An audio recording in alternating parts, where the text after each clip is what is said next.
কত নেকি হইলে জান্নাতে যাওয়া যাবে? আমাদের হুজুররা বলেন কোরআন তেলাওয়াত করলে এত নেকি, সুবহানাল্লাহ বললে এত নেকি, আলহামদুলিল্লাহ বললে এত নেকি, আর আমরা বৈশা বৈশা হিসাব করি সারাদিনে কত নেকি কামাইলাম। কিন্তু ভাই, আপনি কি জানেন জান্নাতে যাইতে হলে ঠিক কতটা নেকি লাগবে? কোনো হুজুর কোনোদিন বলতে পারছে এই হিসাব? কিংবা কোরআন হাদিসে পাইছেন এমন কোনো হিসাব? পান নাই। কারণ নেকি দিয়ে আসলে জান্নাত জাহান্নাম নির্ধারিতই হয় না, এটা নির্ধারিত হয় ঈমান দিয়ে।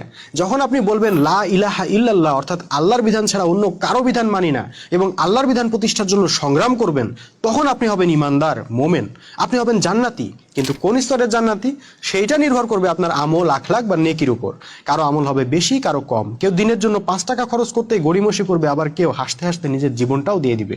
এই যে আমলের পার্থক্য, নেকির পার্থক্য, এইটা দিয়ে নির্ধারিত হবে আপনি জান্নাতের কোন স্তরে থাকবেন। কেউ হয়তো জান্নাতের সর্বোচ্চ স্তরে চলে যাবে, আবার কেউ কোনো মতে টাইনে টুইনা পাশ করবে। কিন্তু ঈমান যদি না থাকে, অর্থাৎ আল্লাহর বিধান প্রতিষ্ঠার সংগ্রাম যদি আপনি না করেন, তাইলে আপনি যতই নেকি কামান, লাভ নাই।